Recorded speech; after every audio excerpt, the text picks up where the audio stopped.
حضرت معصب بن عمیر کا واقعہ ہے۔ حضرت معصب بن عمیر زمانے جہالت میں ہزاروں درہم کے لباس پہننے والے اور عیش کی زندگی گزارنے والے، مخملی بستروں پر سونے والے اور ماں کے چہیتے، لیکن جب زندگی میں اسلام آیا تو چوری چوری وہ نماز پڑھنے لگے، عبادت کرنے لگے، اللہ کو ماننے لگے۔ لیکن ان کے گھر والوں کو پتہ چلا، تو جب ان کو پتہ چلا تو انہوں نے ایذائیں دینی شروع کر دی۔ نقل کیا جاتا ہے کہ حضرت معصب بن عمیر مکہ کے سب سے زیادہ خوبصورت نوجوان تھے۔ مکہ میں سب سے زیادہ خوبصورت نوجوان کے جوانوں میں ان کے سر کے بال سب سے زیادہ عمدہ تھے۔ بالوں تک کی تعریف ہے کہ اتنے خوبصورت نوجوان تھے وہ، کہ ان کے سر کے بال بھی بڑے خوبصورت تھے۔ ان کے والدین ان سے بڑی محبت کیا کرتے تھے۔ ان کی والدہ بہت زیادہ مالدار تھی، سب سے زیادہ خوبصورت، سب سے زیادہ باریک کپڑے پہنانے والی، ریشم کا لباس ان کو پہنایا کرتی تھی۔ مکہ والوں میں سب سے زیادہ عطر کا استعمال انہی کے گھرانے میں ہوا کرتا تھا، سب سے زیادہ خوشبوئیں وہی استعمال کرتے تھے، اور حجر موت سے بنے ہوئے خاص جوتے پہنائے جاتے تھے۔ اور حضور صلی اللہ علیہ وسلم کا تذکرہ، ایک مرتبہ اللہ کے نبی نے ان کا تذکرہ فرماتے ہیں کہ میں نے مکہ میں خود اللہ کے نبی جس کی تعریف کر رہے ہیں وہ نوجوان کتنے خوبصورت ہوں گے، کہ میں نے معصب بن عمیر سے زیادہ خوبصورت نوجوان کسی کو نہیں دیکھا۔ ان کے بالوں تک کی تعریف اللہ کے نبی نے فرمائی کہ زمانے جہالت میں ان کی یہ زندگی تھی، یہ شان کی زندگی، بادشاہی والی زندگی گزار رہے تھے۔ ان سے زیادہ باریک کپڑے جوڑے پہننے والے اور زیادہ ناز و انداز میں پلا ہوا میں نے کسی کو نہیں دیکھا۔ ان کو جب یہ خبر پہنچی کہ اللہ کے رسول دار ارقم میں دار ارقم میں اسلام کی دعوت دے رہے ہیں، تو وہ جا کر ان کی خدمت میں گئے اور اسلام کو قبول فرما لیا اور اللہ کے نبی کی تصدیق کی۔ وہاں سے وہ باہر آئے تو اپنی والدہ اور قوم سے ڈر سے وہ اپنے اسلام کو چھپاتے رہے، حتیٰ کہ ان کے گھر والوں کو پتہ چل گیا۔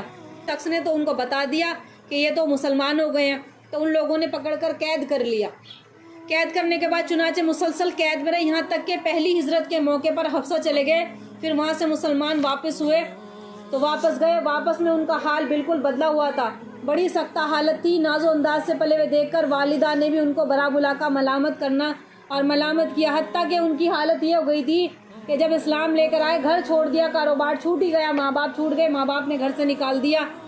تو پھر کیسا ہوا کہ جب ایک مرتبہ جا رہے دیکھا اللہ کے نبی نے صحابہ بیٹھے ہوئے مجلس میں معصب بن عمیر کا گزر ہوا، تو ان کے بدن پر صرف ایک تیمن تھا، اس میں بھی پیبند لگے ہوئے تھے۔ پیبند شاید جانتی ہوں گی، آج کے زمانے میں کون پیبند لگاتا، ذرا سا پھٹ جاتا ہے پوچھا بنا دیتے ہیں یا پھینک دیتے ہیں۔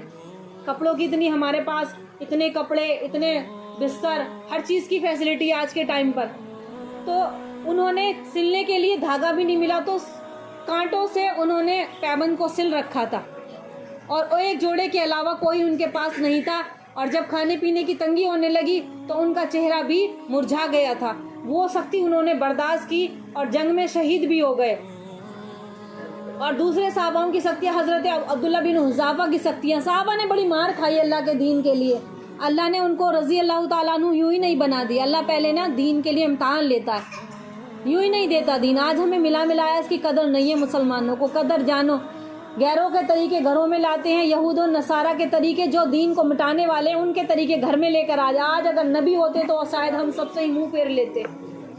آج اگر نبی ہوتے اور ہمارے گھروں کو دیکھتے، ہماری بیٹیوں کو دیکھتے، اور شاید اللہ کے نبی کو امال نامے تو روز پیر اور جمعرات کے دن جاتے اللہ کے نبی کی بارگاہ میں، جس کے امال نامے اچھے ہوتے ہیں تو خوش ہوتے ہیں، جس کا دیکھتے ہیں کہ امال نامہ میں تو کچھ نہیں ہے تو روتے ہیں۔ تو دکھ پہنچا رہے ہیں ہم اپنے نبی کو، ہم اپنی نبی کی سیرت کو دکھ پہنچا رہے ہیں، پریشانی دے رہے ہیں۔ سب سے زیادہ مسلمان آج کے وقت میں ایذا دے رہے ہیں مسلمان، کیوں؟ اگر آج وہ طریقہ اللہ کے نبی دیکھتے، صحابہ اگر دیکھ لیتے تو کیا کہتے کہ ہمارے گھر ہیں یہ حقیقتاً یہ مسلمانوں کے گھر ہیں یا یہودیوں کے گھر ہیں، یہ جہاں ناچ گانا ایک عام رسم بنا دی گئی ہو، جہاں ہلدی منانا، ہلدی کھیلنا ایک رسم بنا دی گئی ہو۔ باقاعدہ دیندار اپنے آپ کو کہلواتے کہ ہم لوگ دیندار ہیں، اور کہتے کہ یہ بچے نہیں مانتے۔ ارے کیسے نہیں مانتے؟ سیرت تو پڑھو، ان کا مقام ان کے مقام سے اونچا خیر کسی کا مقام ہوگا کہ انہوں نے اتنی سختیاں برداشت کر کے جنت حاصل کی، رب کی رضا حاصل کی۔ ہمیں یوں ہی ناچ گانے بجا کے کیا جنت مل جائے گی؟ ڈانس کر کے اور ہلدیوں کے رسم بنا کے جنت اتنی آسان ہوتی تو سختیاں ان کو برداشت نہ کرنی پڑتی۔ ہاں یہ ہے کہ اللہ چاہے جس کو معاف کر دے، لیکن اس امت پر جتنے اللہ کے نبی کی دعائیں ہیں، دعاؤں کے صدقات ہیں، اسی وجہ سے ہم بچے ہوئے، نہیں تو ہماری شکلیں بھی آج مشق ہو جاتی، ہم بھی شاید جیسے دوسری امت میں خنزیر اور بندر بنا دیے گئے قوم. اور صرف گناہ کتنا تھا اس قوم کا؟ صرف اتنا گناہ تھا کہ ہفتے والے دن شکار نہ کرنا مچھلیوں کا. شکار کرنا کوئی بڑا گناہ ہے؟ چوری کرنا اس سے بڑا گناہ ہے. امت کے لوگ چوری بھی کرتے ہیں. شراب پینا اس سے بڑا گناہ ہے. امت کے لوگ شراب بھی پیتے ہیں, ناچ گانا کرتے ہیں, زنا کرتے ہیں. سارے گناہ اتنے بڑے بڑے ہیں, پھر ہماری شکلیں تو بدلتی نہیں ہیں. لیکن اس امت نے, اس قوم کے بنی اسرائیل کے لوگوں نے صرف مچھلی کا